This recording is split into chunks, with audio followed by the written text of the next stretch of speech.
everyone and welcome to the Ecologics। दोस्तों आज हम बात करने वाले हैं 12th क्लास मैक्रो इकोनॉमिक्स के अपने एक ब्रांड न्यू चैप्टर के बारे में जिसका नाम है बैलेंस ऑफ पेमेंट। तो दोस्तों इस चैप्टर में हम देखते हैं आखिर ये बैलेंस ऑफ पेमेंट है क्या और इसके कंटेंट के बारे में पढ़ते हैं। तो ज्यादा टाइम वेस्ट नहीं करते और अपनी इस वीडियो को शुरू करते हैं। चलिए तो दोस्तों आखिर ये बैलेंस ऑफ पेमेंट होता क्या है। तो बैलेंस ऑफ पेमेंट की एक एग्जैक्ट डेफिनेशन पे मैं आऊं उससे पहले मैं चाहूंगा इस चैप्टर का थोड़ा सा फंडा जानूं। तो दोस्तों होता क्या है ना, हमारी कंट्री फॉरेन कंट्रीज के साथ है ना, अमेरिका के साथ, चाइना के साथ, जापान के साथ क्या करती है, बहुत सारी ट्रांजैक्शंस करती है ना। इन ट्रांजैक्शन में क्या होता है, हम विदेशों से सामान खरीदते भी हैं, विदेशों को सामान बेचते भी है ना। ये गुड्स में हो सकता है, सर्विस में हो सकता है, असेट्स में हो सकता है, और क्या हो सकता है बच्चों, किस में हो सकता है, डोनेशन वोनेशन में भी हो सकता है ना। तो जितने भी हमारी कंट्री फॉरेन कंट्री के साथ लेन देन कर रही है, ठीक है, जितना भी ये मॉनेटरी लेन देन हो रहा है हमारी कंट्री द्वारा रेस्ट ऑफ वर्ल्ड के साथ, ये सारा का सारा लेन देन जहां रिकॉर्ड होता है ना बच्चों, वो होता है बीओपी। ये सिंपल वर्ड्स में मैं ये भी कह सकता हूं कि एक कंट्री जितनी भी पेमेंट्स रेस्ट ऑफ वर्ल्ड को करने वाली है वो, और एक कंट्री को जितनी भी रिसिप्ट दूसरी कंट्री से मिलने वाली है वो जिस अकाउंट में रिकॉर्ड होगा उसी को कहते हैं बीओपी। तो देख लेते हैं इसका सिंपल सा मतलब क्या है। बीओपी क्या है बच्चों, it is a systematic record. बच्चों ये क्या है, सिस्टमैटिक रिकॉर्ड है। सिस्टमैटिक रिकॉर्ड का मतलब समझते होगे, मतलब ए बी सी, ऐसा नहीं करना बच्चों ए और डी फिर सी और बी, नहीं बच्चों, सिस्टमैटिकली रिकॉर्ड होती है जितनी भी ट्रांजैक्शन होती है। तो क्या है, सिस्टमैटिक रिकॉर्ड है किसका बच्चों, of all the economic transactions. जितनी भी इकोनॉमिक ट्रांजैक्शन जो मनी मॉनेटरी ट्रांजैक्शन हो रही है उनका सिस्टमैटिक रिकॉर्ड है किनके बीच में, between the resident of a country, मतलब एक कंट्री के रेजिडेंट, मतलब हम इंडिया वाले रेजिडेंट कर रहे हैं, किनके साथ कर रहे हैं, रेस्ट ऑफ वर्ल्ड के साथ कर रहे हैं, मतलब फॉरेन कंट्रीज के साथ कर रहे हैं during a given period of time, एक दिए हुए समय के अंदर।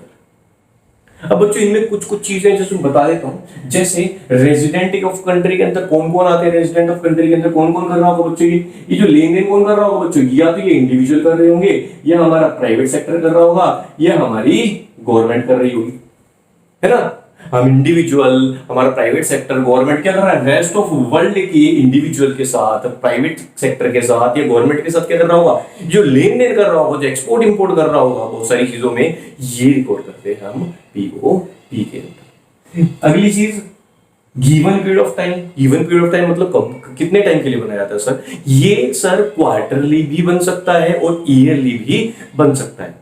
तो कंट्री अपने अपने हिसाब से क्या करती है, इन बीओपी की रिपोर्ट्स को तैयार करवाती है। उसके बाद बात आती है सबसे मेन चीज, इकोनॉमिक ट्रांजैक्शंस। अगर सर इन इकोनॉमिक ट्रांजैक्शंस के अंदर आखिर हम रिकॉर्ड करते क्या है, तो देखो बच्चों इकोनॉमिक ट्रांजैक्शन क्या क्या इंक्लूड करती है। सबसे पहला export and import of visible items. Visible क्या होती है बच्चों, विजिबल आइटम्स पता ही होगा बच्चों क्या होती है, सारी की सारी विजिबल क्या है, गुड्स। तो इंडिया क्या करता है, एक्सपोर्ट भी करता है, इंडिया क्या करता है, इंपोर्ट भी करता है, किसको, गुड्स को, किससे, रेस्ट ऑफ वर्ल्ड से। तो ये सारे के सारे गुड्स में जो लेन देन हो रहा है कंट्री के बीच में, है ना, इसको रिकॉर्ड कहां किया जाता है बच्चों, विजिबल आइटम्स में। और विजिबल आइटम क्यों, फिजिकल नेचर बच्चों, टेंजिबल गुड्स है, can be touched, seen, measured, है ना, इसलिए क्या है, गुड्स है। जैसे हमारा मार्कर हो गया, शूज हो गए, है ना, क्लोथ्स हो गए, है ना। तो ये सारे के सारे किसमें आते हैं बच्चों, गुड्स में। तो गुड्स का लेन देन हो गया। सेकंड क्या होता है बच्चों, export and import of invisible items. अब इनविजिबल क्या है बच्चों, इनविजिबल क्या है, मिस्टर इंडिया नहीं बच्चों, मिस्टर इंडिया नहीं, इनविजिबल कौन सा है यहाँ पर, इनविजिबल के अंदर आती है बच्चों सर्विसेज।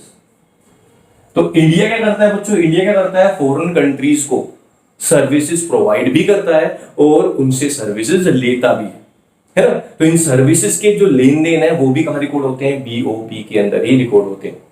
जैसे जापान ने हमें टेक्निकल सर्विसेज दी मेट्रो शुरू करने के लिए, तो हमने क्या की, उसको पेमेंट की, कहां रिकॉर्ड हुई वो पेमेंट, बीओपी के अंदर रिकॉर्ड हुई, है ना। ऐसे कॉल सेंटर्स आ रहे हैं, है ना, ऐसे बैंकिंग की, इंश्योरेंस की, जो जितनी भी सर्विसेज है वो कहां रिकॉर्ड होती है बच्चों, इस बीओपी के अंदर रिकॉर्ड होती है, under the head invisible items.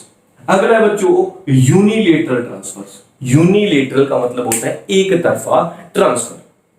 एक छोटा सा एग्जांपल लेता हूं, जैसे अब मान लो क्या हुआ कि श्रीलंका के अंदर बाढ़ आ गई, फ्लड आ गया बच्चों। तो इंडिया के प्राइम मिनिस्टर ने क्या कहा, भैया 50 करोड़ रुपए का रिलीफ दे दिया, उनको 50 करोड़ रुपए का डोनेशन दे दिया श्रीलंका को। अब पीएम ने जो 50 करोड़ रुपए का जो डोनेशन दिया श्रीलंका को, ये इंडिया की तरफ से श्रीलंका को दिया हुआ एक ट्रांसफर है। क्या बदले में श्रीलंका भी कुछ देगा हमें?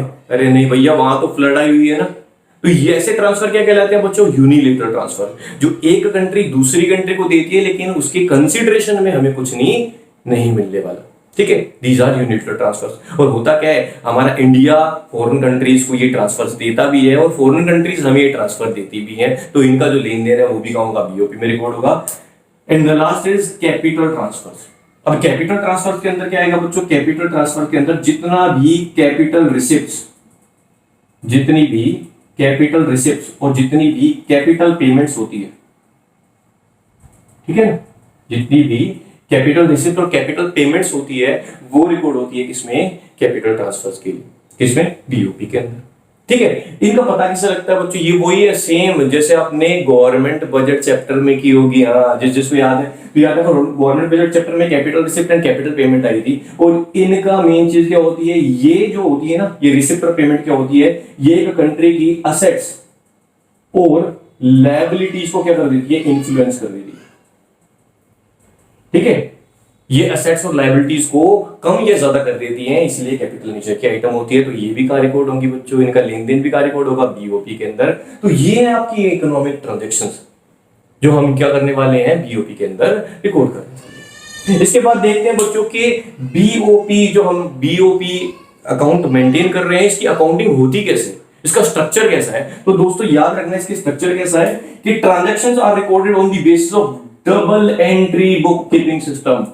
जो अकाउंट्स वाले बच्चे हैं ये ऑलरेडी अवेयर है। डबल एंट्री बुक सिस्टम का मतलब क्या होता है कि कोई भी ट्रांजैक्शन हुई ना, उसके डुअल इंपैक्ट आने हैं और वो भी इक्वल एंड कोरस्पॉन्डिंग। जैसे अगर इंडिया ने क्या किया, इंडिया ने अमेरिका से क्या किया भैया? शूज परचेज किए। इंडिया ने अमेरिका से शूज परचेज किए, तो इंडिया ने क्या किया होगा? इंडिया ने उसकी पेमेंट की होगी, है ना।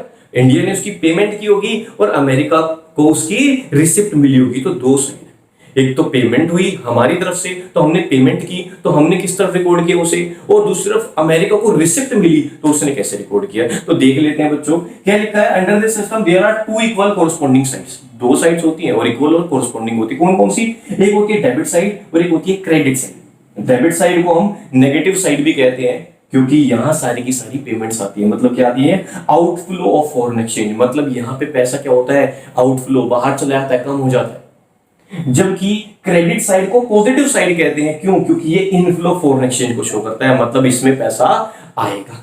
तो पता लग रहा होगा बच्चों, आउटफ्लो कब होता है? जब हम क्या करते हैं? ड्यू टू इंपोर्ट्स, है ना। अगर हमने इंपोर्ट्स किया होगा, इंपोर्ट किया होगा या हमने पेमेंट्स की होगी, अगर हमने इंपोर्ट्स किया होगा, पेमेंट्स की होगी, तो आउटफ्लो हुआ होगा, पैसे चले गए होंगे, तो किस तरफ रिकॉर्ड होंगे? Debit side. और इसी तरह से अगर क्या मिली होगी? हमें रिसिप्ट मिली होगी।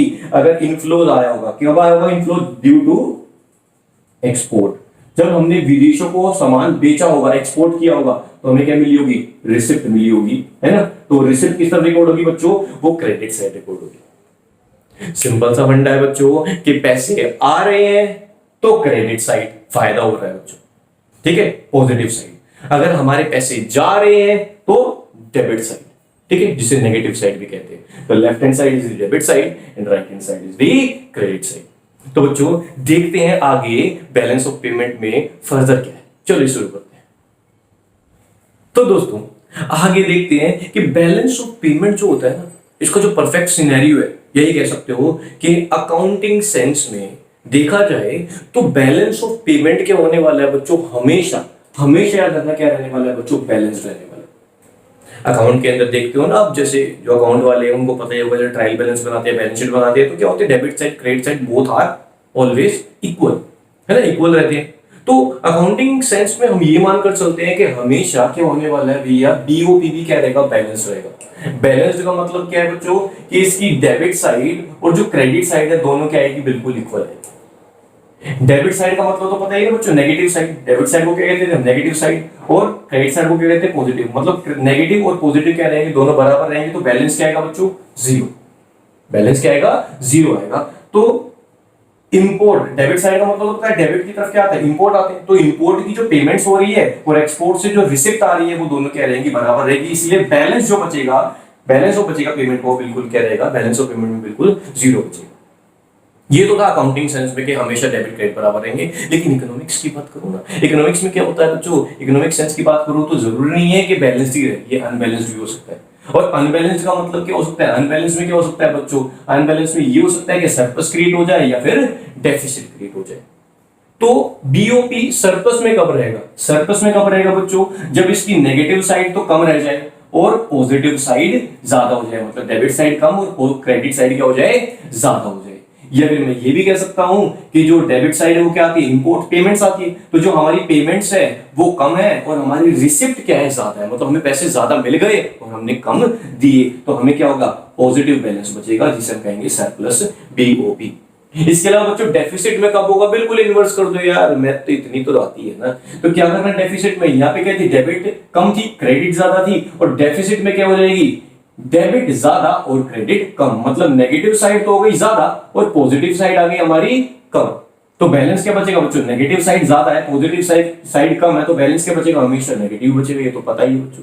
तो सिंपल सा है कि इंपोर्ट की पेमेंट यहां पर हमने ज्यादा की होगी लेकिन हमें मिले कम होंगे, तो उस कंडीशन में क्या हो जाएगा बच्चों, बीओपी डेफिसिट में आ जाएगा। Moving forward to the next topic, हमें देखना है कंपोनेंट्स ऑफ बीओपी के जो बैलेंस ऑफ पेमेंट है, इसके अंदर क्या इसके पार्ट्स भी हैं, इसके कुछ कंपोनेंट्स भी है, बिल्कुल है। इसके दो कंपोनेंट होते हैं बच्चों, एक होता है करंट अकाउंट और दूसरा होता है कैपिटल अकाउंट। एक करंट अकाउंट और दूसरा कैपिटल अकाउंट। मतलब अगर बीओपी का आप अकाउंट बनाते हो तो उसके अंदर भी दो अकाउंट्स है, कौन से, करंट और एक कैपिटल। अब पता कैसे लगेगा सर ये करंट अकाउंट कौन सा और ये कैपिटल अकाउंट कौन सा, तो करंट अकाउंट कौन सा है बच्चों, करंट अकाउंट वो अकाउंट जिसमें सारी की सारी ट्रांजैक्शन रिकॉर्ड होंगी, कौन कौन सी, विजिबल आइटम्स की, इनविजिबल आइटम्स की और यूनिलेटरल ट्रांसफर की। याद रखना बच्चों, तीन, शुरुआत की तीन जो इकोनॉमिक ट्रांजैक्शन मैंने बताई थी आपको, चार, कौन कौन सी, visible items, invisible items, unilateral transfers and capital transfers. तो कैपिटल ट्रांसफर नहीं, सिर्फ क्या होंगी, तीन आइटम्स, कौन सी, import and export of visible item, export and import of invisible item, unilateral transfers. जिस अकाउंट में हम रिकॉर्ड करेंगे वही क्या है बच्चों, करंट अकाउंट है। और बच गया एक, कौन सा, कैपिटल ट्रांसफर। तो बच्चों यहां आएगा ना कैपिटल ट्रांसफर, तो जितनी भी कैपिटल रिसिप्ट्स,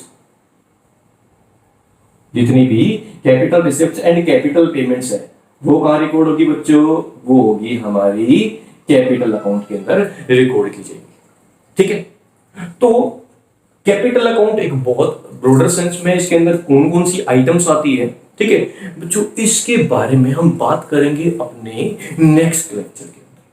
तो नेक्स्ट क्लास में हम कैपिटल अकाउंट को फर्दर क्या करेंगे, रीड करेंगे, इसके अंदर होगा क्या क्या, इसके अंदर आइटम कौन कौन सी होगी।